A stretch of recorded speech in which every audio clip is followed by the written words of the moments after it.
di Republik Indonesia dengan Warta Berita.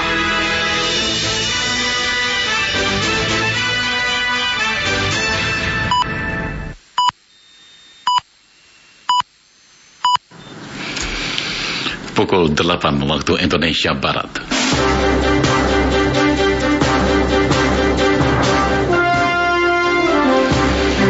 Saudara, inilah Radio Republik Indonesia menyampaikan Warta Berita. Saya Ardian Majid Kobat. Kepala Dinas Pendidikan Kabupaten Rokan Hulu Riau ditahan Polda Riau atas kasus dugaan korupsi alat komputer program e-learning tahun 2014. Laporan selengkapnya disampaikan reporter Santi Yunas. Kepala Dinas Pendidikan Kabupaten Rokan Hulu MZen resmi ditahan Polda Riau. MZen ditahan atas dugaan kasus korupsi pengadaan alat elektronik dan komputer dalam program e-learning hibah Kementerian Pendidikan Nasional ke pemerintah Kabupaten Rokan Hulu untuk 32 sekolah di Kabupaten Rokan Hulu, yang mana dananya berasal dari Kementerian Pendidikan tahun anggaran 2014 lalu. Kasubdit 3 Ditreskrimsus Polda Riau AKBP Wahyu Kuncoro menjelaskan, tersangka MZen ditahan karena berkas telah dianggap selesai oleh kejaksaan dan paling lambat 2 minggu mendatang akan diserahkan ke kejaksaan, dan saat ini telah ditahan sementara di Mapolda Riau. Ya, pemeriksaan administrasi terkait dengan penahanan, kemudian pemeriksaan cek kesehatan Bitdokes Polda, baru dilakukan penahanan.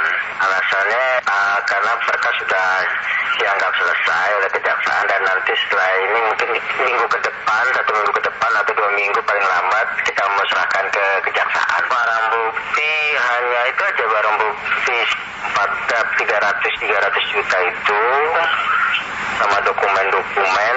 Ditahannya MZen itu artinya 2 tersangka telah dijebloskan ke sel tahanan. Sebelumnya 1 tersangka lain rekanan MZen, yakni Asrial alias Ujang dari CV Titin Gustivanola, telah ditahan beberapa bulan yang lalu. Total kerugian negara dalam kasus ini senilai 300 juta rupiah.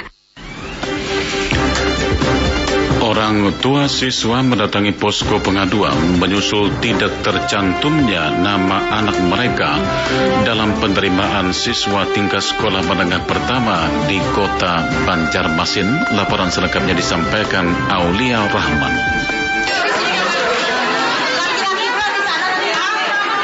Itulah suasana saat pengumuman kelulusan untuk PPDB tingkat SMP sederajat di Kota Banjarmasin berlangsung.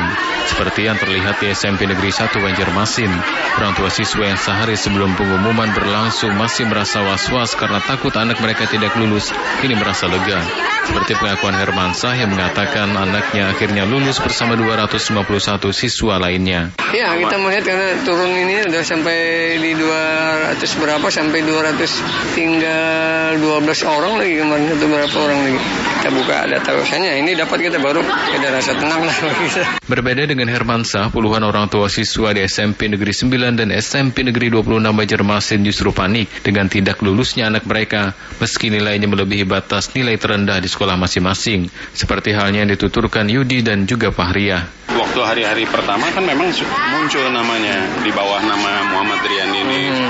Terus hari kedua itu hilang, muncul daftar yang ini 214,5 tapi namanya saya nggak ada. Bila di kota 2 buting kada tumpet yo dibuncu barang. Dibuncu yang terakhir nih barangnya lo 20,5. Kawannya 19 masuk, jadi 2 anak. Makanya kecewa kalau kami nak kecewa. Menyikapi kejadian tersebut, Dinas Pendidikan Kota Banjarmasin mengambil langkah cepat dengan menginstruksikan semua sekolah yang menggelar PPDB semi online untuk membuka posko pengaduan.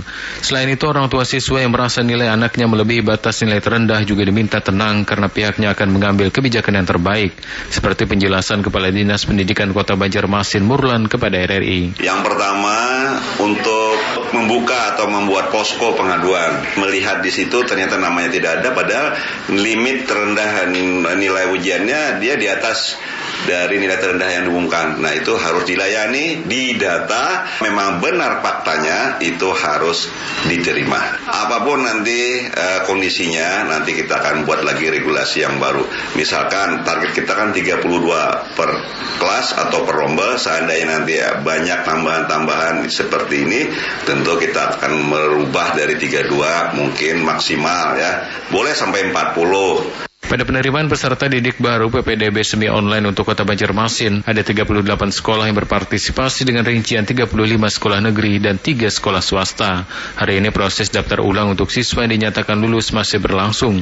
Dan jika sampai batas yang ditentukan daftar ulang masih belum selesai, tidak menutup kemungkinan sekolah akan kembali melanjutkan proses daftar ulang pada Senin 18 Juli 2016.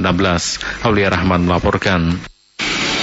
Seorang warga di Pamekasan mengeluhkan tagihan listriknya meningkat hingga 7 kali lipat dari biasanya tanpa alasan yang jelas. Laporan mengenai hal itu disampaikan reporter Andre Hafid.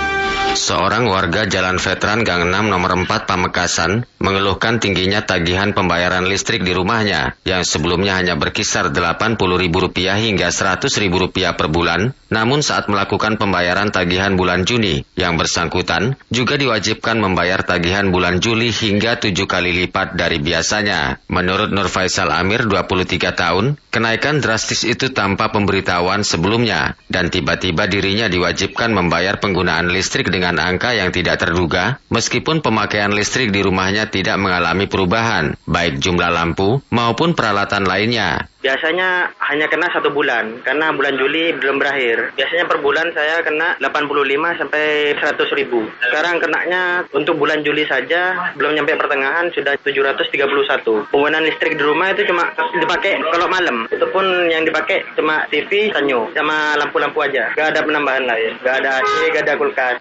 Walaupun kaca pada alat meter tidak buram, petugas PLN Pamekasan kepada Nur Faisal Amir beralasan bahwa kaca pada alat itu buram, sehingga jumlah pemakaian sulit terbaca dan dirinya diminta agar mengganti alat meter yang digunakan menjadi token. Dengan penawaran yang bersifat wajib ini, Nur Faisal Amir secara tegas menolak dan meminta agar pihak PLN Pamekasan lebih profesional, baik saat melakukan pencatatan maupun menetapkan tagihan, serta tidak melakukan pemaksaan kepada pelanggan agar mengubah alat meter yang digunakan. Sekian Warta Berita Produksi Radio Republik Indonesia.